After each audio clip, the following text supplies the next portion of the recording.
penyelidik juga akan mengundang klarifikasi terhadap beberapa saksi terkait dari dugaan tindak pidana yang terjadi, termasuk melakukan koordinasi dengan para ahli, ya, di antaranya adalah ahli IT, ahli hukum pidana, ahli bahasa, ahli sosiologi hukum. Itu kita akan lakukan. Polda Metro Jaya mulai melakukan penyelidikan laporan polisi terhadap Aiman Wicaksono. Pihak kepolisian menyatakan akan memanggil juru bicara tim pemenangan nasional Ganjar Mahfud itu. Hal itu dikonfirmasi oleh Direskrimum Polda Metro Jaya, Kombes Ade Safri Simajuntak pada Rabu 15 November. Aiman bakal dipanggil polisi untuk dimintai klarifikasi dari pernyataannya. Sebelumnya, Aiman dilaporkan ke Polda Metro Jaya terkait dugaan penyebaran hoaks atas tudingan aparat tidak netral pada pemilu 2024. Aiman dilaporkan oleh 6 pelapor dari berbagai elemen. Sebelum memanggil Aiman, penyidik akan meminta klarifikasi terhadap pelapor dan saksi-saksi terlebih dahulu. Dalam kasus itu, aparat akan berkoordinasi dengan para ahli, mulai dari ahli ITE hingga sosiologi hukum. Sementara itu, Aiman mengatakan bahwa apa yang ia sampaikan yang berujung pelaporan itu merupakan apa yang dialaminya. Aiman menegaskan apa yang diungkapkannya beberapa waktu lalu bukan hoax. Aiman menuturkan dirinya akan mengikuti proses hukum sebagai terlapor dalam kasus itu. Pada hari Senin kemarin, tanggal 13 November 2023, penyelidik Subdit Cyber di Treskrimsus Polda Metro Jaya telah menerima laporan polisi dari SPKT Polda Metro Jaya sebanyak 6 laporan polisi, yang masing-masing pelapornya dari beberapa elemen.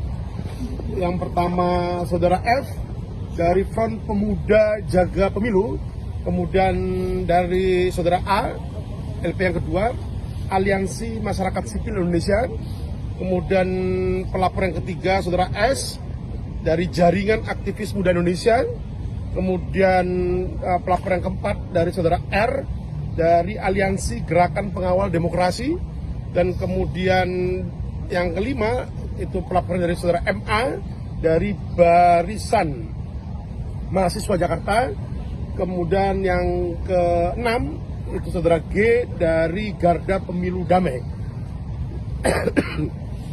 Di mana dari keenam pelapor dimaksud melaporkan dugaan tindak pidana yang terjadi, ya, yang diduga dilakukan dengan terlapornya adalah Saudara AW terkait dengan kesangkaan pasal 28 ayat 2 junto pasal 45 ayat 2 tentang Undang-Undang ITE, dan atau pasal 14 dan atau pasal 15 Undang-Undang Nomor 1 Tahun 1946 tentang peraturan hukum pidana.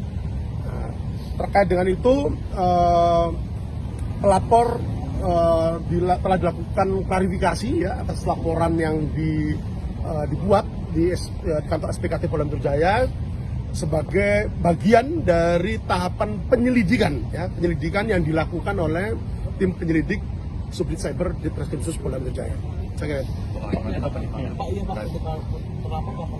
Ya, nanti ya. Jadi ada tahapan-tahapan ini, ya.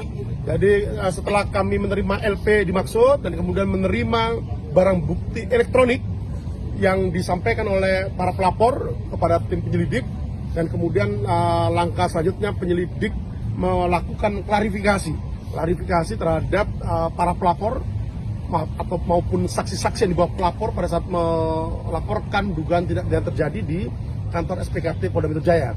Dan langkah selanjutnya penyelidik juga akan mengundang klarifikasi terhadap beberapa saksi terkait dari dugaan tindak pidana yang terjadi, termasuk melakukan koordinasi dengan para ahli, ya, di antaranya adalah ahli IT, ahli hukum pidana, ahli bahasa, ahli sosiologi hukum. Itu kita akan lakukan koordinasi awal terkait dengan laporan dari dugaan tindak pidana yang terjadi. Saya kira itu, ya. Download Tribun X sekarang, menghadirkan lokal menjadi Indonesia.